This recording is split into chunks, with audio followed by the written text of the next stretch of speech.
Welcome everyone, and today I'm going to talk about the concept of pay yourself first.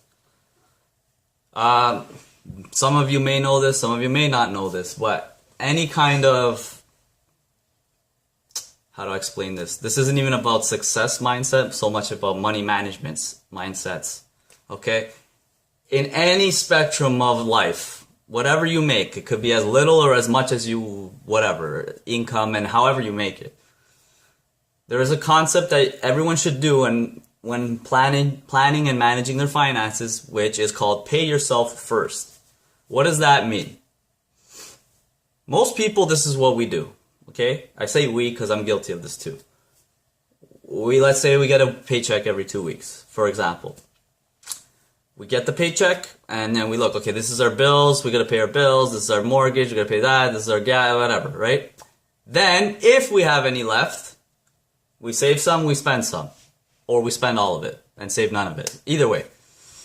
Pay yourself first. This is how you save money. And this is the only way you will ever save money. Pay yourself first ties into the concept of being proactive. Pay yourself first means you take your paycheck and a certain percent of that money, before anything, goes to your savings in whatever form of savings you have. Could be a savings account, could be an investment, could be anything that involves you saving your money so that it's growing. I'm not here to tell people what to do with that money.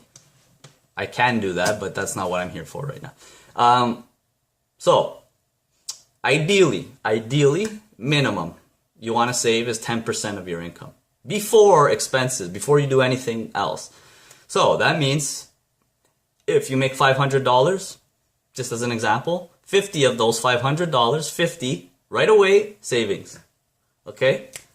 Now that doesn't mean you have to only do 10%. You could do 20, you could do 15, you could do 30, it doesn't matter. That depends on what you're comfortable with. You know, what I say this, I try to say this in the mindset of like, people shouldn't have to. It depends how bad you want to save money. It depends what you're saving for, etc. But you shouldn't have to sacrifice your standard of living that much. Because then it's like, what's the point? Okay, then you're just barely getting by, and then on top of that, you're adding more of a burden on yourself. So, 10% at the lowest, because like anything less, it's like, it's still good, but at least 10% is a better habit. It's easier to calculate too. So, then after you say this $500, 10%, you take out 50, now you have $450 left. Then you say, I'm going to pay my bills, I'm going to do this, I'm going to do that. And now you have spending money left, we hope. Now, people are going to think, oh, but like, you know, what if it doesn't add up? And what if, you know, you put out the money aside and then you have these bills and it's more than what you had left over? Well, this is the problem we have, okay? We, as consumers, as citizens, as whatever, spend beyond our means. So if you had started this habit from the beginning, then you would know, this is how much I have available, this is how much I can afford for this bill, for that, instead of taking on more commitments, more bills, more credit, etc. So this is a thing that if you started from the beginning, you would have no problems. As you go on through life and more things add up, then now it's like, now you gotta focus on how to shuffle your expenses, cut things out, specific things. And when I say make sacrifices, people think like, oh no, I'm not, like, how can I make sacrifice?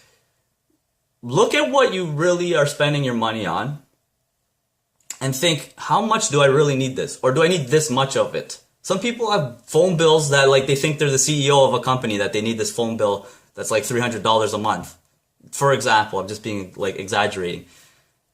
Cut back on the excessive things. You know, if you drive, be more conservative when you drive, in the sense of like, you know, like, so you don't have to buy as much gas, is what I'm trying to say.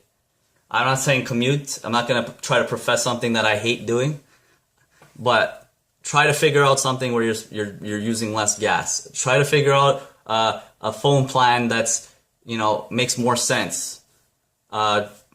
cut back on the junk food and buying lunches, but little things, okay? I'm not saying huge sacrifices, little things. The goal is to be able to pay yourself first. So if you're not able to do that from the beginning, then start thinking of how you free up the money to do that, even a little bit at a time. Gradually get into that. So that's it. Pay yourself first. You'll find when you do it that way, you'll always have this fund, because then you're going to ask probably, well, what if something happens and I don't have the money? Well, now you have the money. Eventually, you'll have the money by doing this. Don't be a non-saver, and I'm not saying don't just save all your money. Pay yourself first is the message of this video. Alright everyone, let's keep growing together. Take care, have a great day. Please like, comment, and subscribe, and I'll see you guys next time.